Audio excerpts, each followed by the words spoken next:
maybe the President agrees with what's being done to SMNI. Yes, SMNI perhaps. is the only media group that supported you during your campaign, Mr. Exactly. President. No other media group wanted to touch you. Magandang araw sa atin lahat, mga kababayan, at narito po tayo para sa ating panibagong update. Mukhang maraming baon ngayon itong si Ka-Eric sa kanyang pagbabalik programa, ngunit wala silang programa sa radio at TV. Ngayon ay online platform lamang sila dahil sinuspindi ka sila ng MTRCB plus ang isiminay mismo ay sinuspindi naman ng MTC. So patong-patong na suspension ngayon ang nararanasan ng Isiminay News. Ang Isiminay News ay pinag-iinitan dahil naging platform ito ni Pangulong Digong at nakapagsalita ng malaya itong si Vice President Sara Duterte dito sa Isiminay News. At ngayong sinuspindi sila, pinag-iinitan sila, iniibit sila ni House Speaker Martin Romualdez dahil sa isyu ni Vice President Sara at ni Pangulong Digong. Plus dinagdagan pa ang tanong umano ni Ka-Eric kung totoo nga ba itong 1.8 billion na travel expenses ni House Speaker Martin Romualdez na sinasabing fake news peddler umano itong si Ka-Eric at si Dr. Loren Badoy. At dahil sa mga red tag, nire-red tag nila umano ang mga kaalyado ng makakaliwang grupo. Kaya yun, sinuspindi sila mga kababayan po natin. Ngunit sa pagkakataong ito, ay hindi na naiwasan ni Ka-Eric at ni Dr. Loren Badoy ang patungkol sa kanilang ginawang pagproteksyon kay Pangulong Marcos nung tumatakbo ito sa pagka-Pangulo. Dahil walang media nga nagpipick up kay Pangulong Marcos at ang kanyang natatanggap ay puro batikos at pagda-downfall, pagpapahiya dahil anak umano ito ng isang diktador. Ngunit ang Isiminay ay pinoproteksyonan ito at binibigyan ng pagkakataon na magpaliwanag. Mayroon pa mga debate na ginawa ang Isiminay para kay Pangulong Marcos. Kumbaga, malaki ang naitulong lalo na itong laban kasama ang bayan kay Pangulong Marcos. Ngunit mukhang iyon ay nakakalimutan dahil alam po natin na alam ni Pangulong Marcos itong ginagawa ng Kamara sa Isiminay News. Ngunit bakit hindi ito nagsasalita at bakit hindi pinatigil? Dahil alam niya na malaki ang kanyang utang na loob sa programa ng Isiminay, Laban Kasama ang Bayan at kay Pastor Apollo Kibuloy at sa mga Duterte na siya namang tumulong sa kanya. Dahil kung hindi nga nagpakumbaba itong si Vice President Sara at pinili lamang na maging Vice Presidente, kung tumakbong Pangulo, alam natin hindi talaga manalo itong si Pangulong Marcos. Kaya mga kababayan po natin, normal lang sa palagay ko na maisumbat ni Ka-Eric at ni Dr. Loren Badoy ang mga ginawa nila para kay Pangulong Marcos para manalo ito. Related to the rule of martial law during their father's time. Maybe the President agrees with what's being done to SMNI. Yes, SMNI perhaps. is the only media group that supported you during your campaign, Mr. Exactly. President. No other media group wanted to touch you. And Yes. you know that. And you know that SMNI spent quite a lot to Yeah. have that presidential debate where you shone. Yes, Sabi nga. twice po ang nangyari sa SMNI. Bakit umabot tayo sa panggigipit, pangbubusal at lantarang pagyurak sa mga karapatang pinoprotektahan at ginagarantiyahan ng konstitusyon, ng saligang batas at ng mga Universal Declaration on Human Rights pertaining to free speech, freedom of expression, and press freedom. Number one, hindi po may tatanggi ni Pangulong Bongbong Marcos Jr. na nung panahon ng elections of 2022, ang lahat ng media ay hindi siguradong mananalo siya dahil Marcos siya. Yeah. Kaya hindi tumaya sa kanya. At saka Except- binababoy siya kasi Yes. Marcos siya. At ang ginamit sa kanya, hindi nakapagtapos, walang peke ang diploma, anak ng Dictator diktador, son. Anak ng at may diktador, maraming mga yeah. ipaliwanag na mga buwis na dinadaya ng pamilya at ill-gotten wealth. Lahat ng yan ay hindi po binigyan ng mabigat na halaga ng SMNI because we believe there is an innate goodness to the person of Bongbong Marcos Jr. to prove themselves that they deserve to be redeemed for the excesses and grossly unfair historical judgment na ipinasa sa kanila ng mga dilawan at mga oportunistang politiko na nakipagsabuatan sa mga komunistang terorista during the time of his father's reign in government. So nagbigay ng napakalaking liberal treatment ang SMNI sa kanya. And Lo and behold, ang lahat ng atake at pagpapahiya at pangbabastos at pangbabalahura sa pagkatao ni Bongbong Marcos at ng kanyang pamilya, hindi naman siya pinagtanggol ng SMNI, but he was given a very, very good projection of himself to prove that he is capable, competent, and worthy to become a president. Yan ang binabanggit ni Ma'am Lorraine. Sa debate series, talagang siya ay nagningning at naging isang malinaw na contrast doon sa malinaw na bingatibo at politics of vendetta ni Leni Robredo na nakikipagsabwatan pa sa CPP, NPA, NDF at ngayon ay binibindisyon na naman ng kanyang pinsan at mukhang dumudugtong na papunta sa kanila kay Bongbong Marcos at pati sa kanyang pamilya para mapagtakpan ang mga krimen nila. Bakit napunta tayo dito? Bakit unit team ang bitbit ng SMNI, sinuportahan ng lahat ng ito? Bakit po inatake ang SMNI? Una. So magandang tanong ito ni Ka Eric, mga kababayan po natin. At mukhang nakakalimutan natin ni Marcos Jr. na isa ang isiminay sa nakipaglaban sa mga bumabatiko sa kanya, mga kababayan po natin. At isa rin sa mga nanalo sa kanya ay itong si Pastor Apollo Kibuloy dahil siya ang piniling presidente na suportahan ng Kingdom of Jesus Christ na pinamumunuan ni Pastor Apollo Kibuloy, mga kababayan po natin. So, parang lumilinaw na ang mga pangyayari, mga kababayan po natin, na itong si Pangulong Marcos ay mukhang bumaliktad at mukhang kinalimutan itong mga tao na nagsakripisyo para sa kanya, para manalo ito, mga kababayan po natin. Imagine mo, itong isiminay news na talaga nga namang lumalaban sa mga nambabatiko sa kanya, pinoproteksyonan ito. Pero ngayon, hinahayaan niya na sisirain ng kanyang pinsan at nakialyansa pa sa grupo nitong Makabayan Kuno, na ang kanilang pinoproteksyonan ay hindi kapakanan ng bayan, kundi kapakanan ng kanilang grupo. So alam niyo naman siguro, mga kababayan po natin, kung anong grupo nila Franz Castro, ito si Raul Manuel, at si Arlene Brosas na patuloy na binabatikos nitong mga host ng laban kasama ang bayan na ngayon ay naiipit sa isyu ng prangkisa. So handa na umano muling magpakulong itong si Ka Eric at hindi na siya mabubusalan, mga kababayan po natin. Kita natin kung gaano katapang itong si Ka Eric. Ngayon lalong tumapang. Po, hindi na nila kayang patahimikin. Nagsimula po ito nang ang SMNI ay nanindigan na hindi po tama ang halos isang buwan na pag-aatake ng lahat ng media orchestrated by Speaker Martin Romualdez para sirain ang pagkatao at ang mga programa ni Vice Presidente Sara Duterte.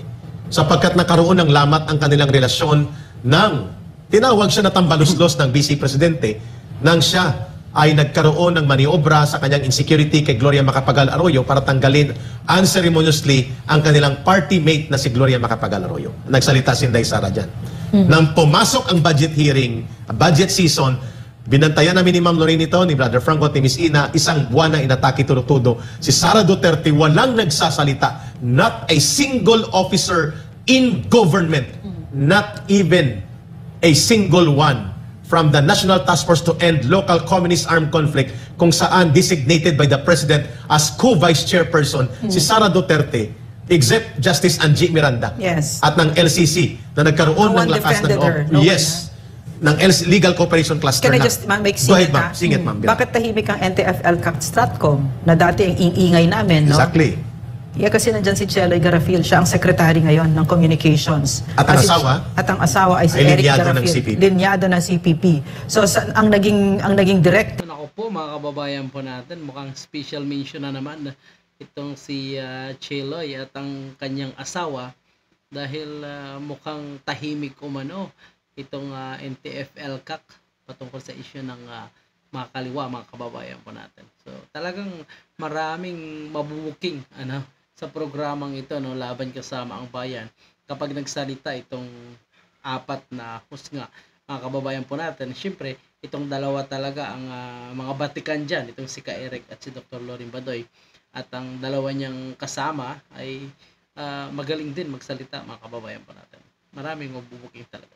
Sa NTF-ELCAC Stratcom ay huwag kayong magsalita. Correct. Wala kasing red tagging dito. Correct. Yun ang sabi. Ma'am, dudugtungan ko yung binanggit ni ma'am. So mula doon, nakita ng SMNI na imbis na atakihin ang Vice Presidente na nagtatanggol ng ating bayan laban sa CPP, NPA, binunyag namin na nagkakaroon ng conspiracy. Yes. Nahuhubog ang pakikipagsabwatan at konsabahan ng CPP, NPA, and urban operatives kay Martin Romualdez at sa mga politikong kasabwat niya against the Vice President. And because of that, nag-carry tayo, nagdala tayo ng mga balita at mga pahayag na naglilinaw na hindi po mali ang confidential fund at security fund.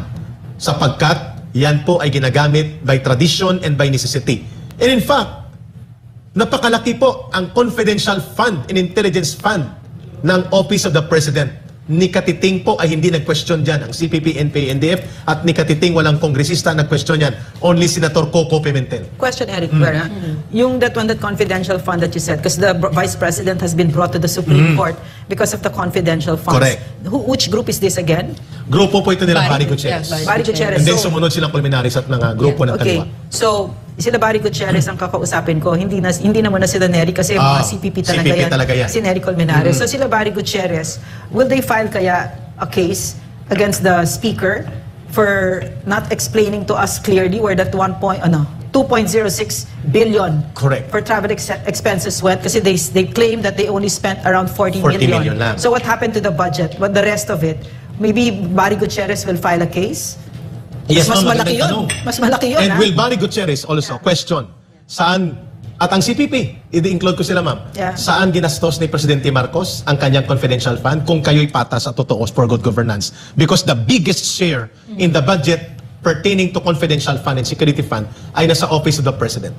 At Ano? bakit hindi siya isinama, ma'am? Ha? Yeah. Di sila sasalita. Ang tinanong lang nila doon sa Supreme Court at pinapaliwanag nila si Inday Sara Duterte na recipient lamang ng ibinaba na pondo mula sa Office of the President. Why you did not include the President? And nakapiring ang mata namin dito, hindi dahil si Vice President Exactly.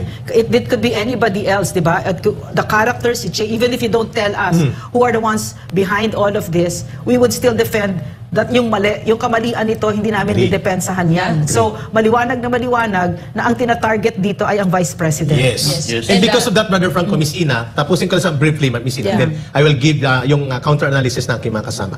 Napilitan po ang SMNI na maglabas ng editorial, maglabas po ng analysis, nag-interview tayo ng mga tao na nakakaalam at ipinaliwanag ni former National Security Advisor, Secretary Esperon, ni NICA Director General Monteagudo, former. At nakita natin ang kabuluhan at katamaan at ang kawastuhan ng confidential fund na ito. Subalit, hindi lang ito nangyari dyan, Ma'am Lorraine. Nagkaroon ng plenary sa budget sa House of Representatives. At binitawan na ni Martin Romualdez ang kanyang mga bulldogs at mga Rottweilers na ang pangalan ay Raul Manuel, Arlene Rosas at Raul at si Franz Castro. At sa harap ng Kongreso at taong bayan, before the nation, grabe ang pagpapahiya at atake kay Sara Duterte bilang Vice Presidente. Not one single Congress representative stood by her side during that time. Not one in the government. Nakakaawa.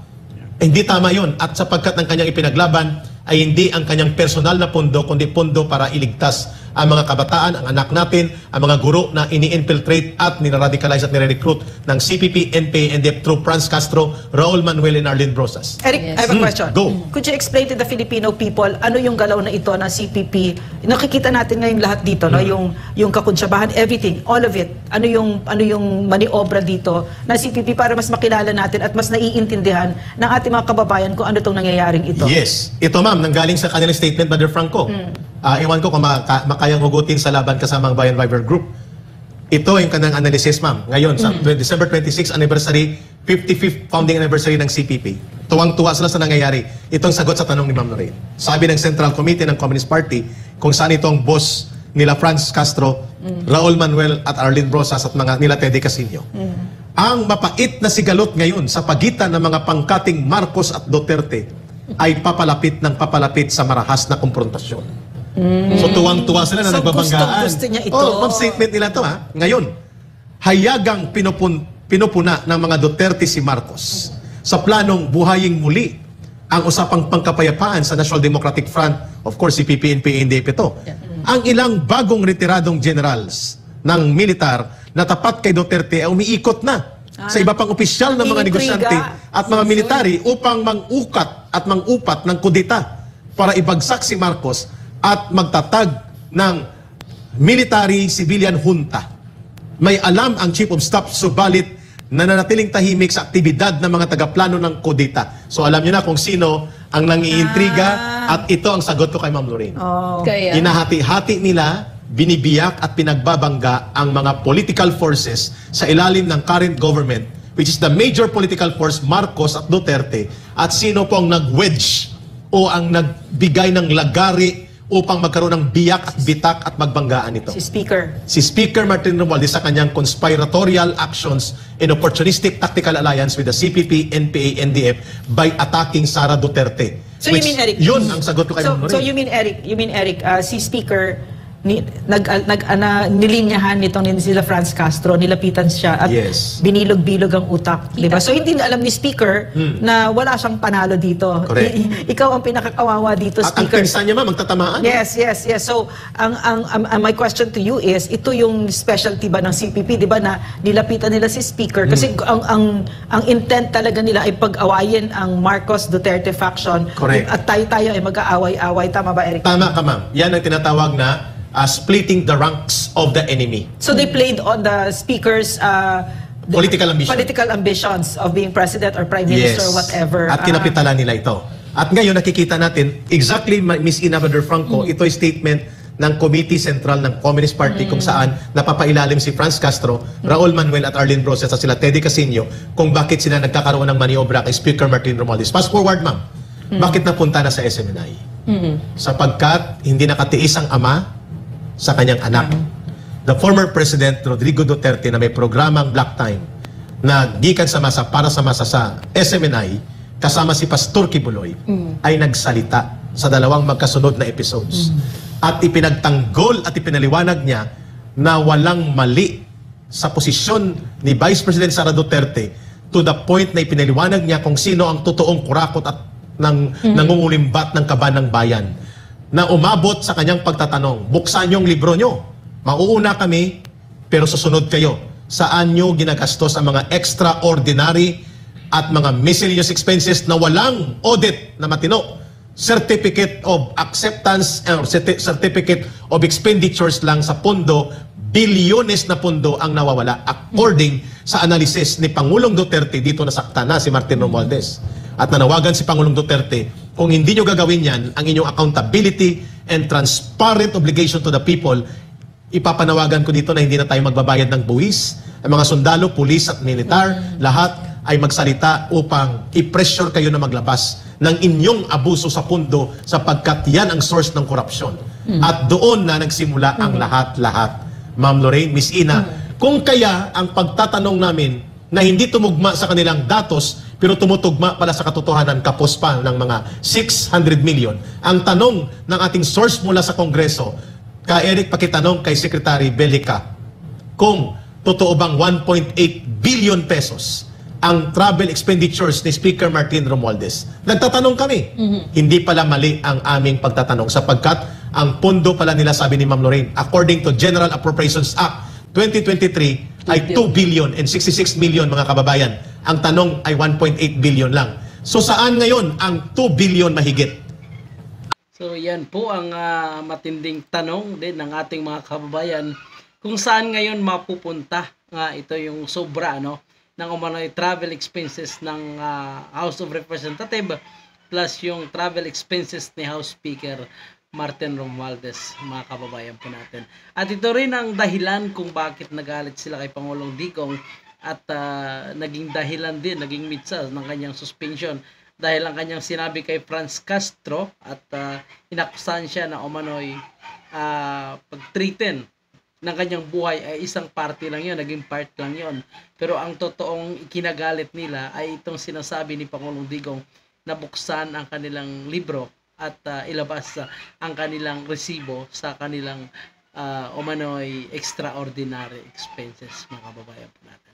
So, matinding discussion ito. Mahaba ito kung tutuusin, mga kababayan po natin. So, kinukuha lang po natin yung mga highlight sa kanilang naging programa dito sa Laban Kasama ang Bayan online. So, tinanggal nila yung remark na Laban Kasama ang Bayan at markang isiminay. So, plain lang ang kanilang ginawang background. Siyempre, dahil nakasuspended nga itong isiminay, plus nakasuspended din ang Laban Kasama ang Bayan. So mga kababayan po natin, kayo na rin po ang bahala mag-analysis, maghusga, magbigay ng inyong sariling opinion sa loobin patungkol sa isyong ito. Itong mainit na pinag-uusapan at nangyayari sa ating bansa. Maraming salamat po at kayo nang bahala mag-iwan ng inyong komento. Paalam.